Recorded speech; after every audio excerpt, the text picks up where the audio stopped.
یہ وہ وقت ہے جس میں ہماری تشہیر، ہمارے بروشر، ہمارے پمفلٹ،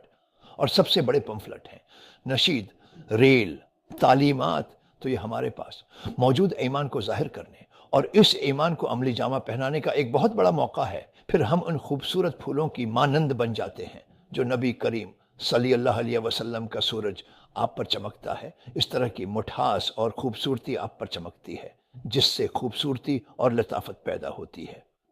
یہ دنیا جس کا وہ انتظار کر رہے ہیں، وہ نقش بندیہ تل عالیہ کے حسین چراغوں کے منتظر ہیں، وہ اسلام کی روح ہیں، تمام طریقت کی روح ہیں۔ ہم دوسرے لوگوں کا انتظار نہیں کر رہے، کیونکہ اللہ تعالی نے یہ ذمہ داری اس طرح، اس طریقت کو، ان انجمنوں کو دی ہے۔ یہ مٹھاس لے لو اور تبلیغ کرو تو بہت کچھ ہو سکتا ہے۔ تو الحمدللہ ہمارے سب سے چھوٹے سے جو نشید بنا سکتے ہیں، خوبصورت غزلیں بنا سکتے ہیں، ہماری سب سے چھوٹی سے جو سلواتین لے سکتے ہیں اور ان کو انگلش کر سکتے ہیں،